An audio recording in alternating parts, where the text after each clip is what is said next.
G'day, it's Telfo from Street Machine. This is episode 5 of the Sig Chrome Combi build. We're down here at the Australian VW Performance Centre in Croydon. The guys here have taken delivery of the car, so it's time to dummy up the driveline, the suspension and brakes, that crazy moonroof, and all the interior stuff, the cupboards and toolboxes and bench top.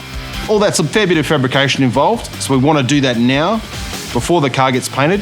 When that's all done, it'll go back to Chisholm TAFE. They'll cover the car in some delicious red paint, and then it will come back here for the final assembly.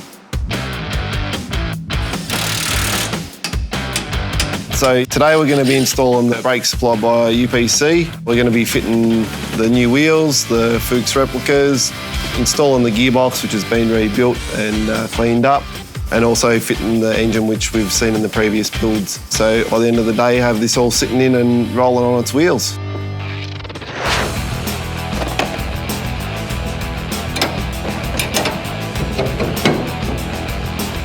We've got some great looking MP mags on there that are just chock-a-block full of brakes. What have we got going on with the brakes? Oh yeah, well they're all off a like a XB Falcon, and they've been all fully modified to suit the vehicle. They're 325mm rotors. We've had the booster modified. Hopefully with the power of the engine, it should pull up good.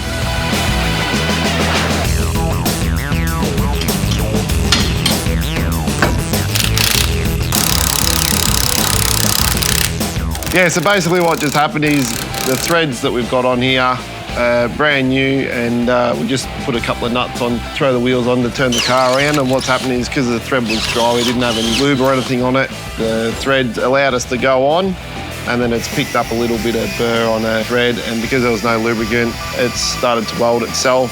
We were trying to remove it, it got stuck, we had to drill part of the stud off. Yeah, just a bit of a minor hiccup, bit of a pain in the butt. Yeah, that's all right, it's only a minor setback, so we're all back in business now, so it should be good.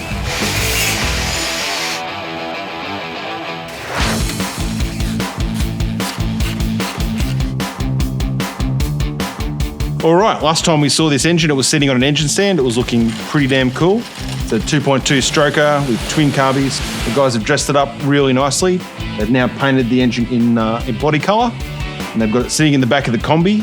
Mick, can you explain to us, obviously these things are air-cooled, they have no coolant, no radiator. How do they stay cool, and what happens to all that excess heat that comes out of the engine? Okay, so what we've currently done, as you can see, now the engine is sitting in there. This particular fan is the workhorse of everything. So the engine temperature is directed through these tubes down into some heater boxes, which then activates right up to the front of the vehicle. So that is how we use the engine to heat the car. Yep. This also cools the engine, and this system is also the alternator. Right. So this is a major function of the engine. Hence, if we happen to break a fan belt or something like that, we're in serious problems. But we've still got quite a little bit to do in here in the sense of some dressing up underneath to make that nice, and it won't be too long before we get this back to Chisholm to paint it all up.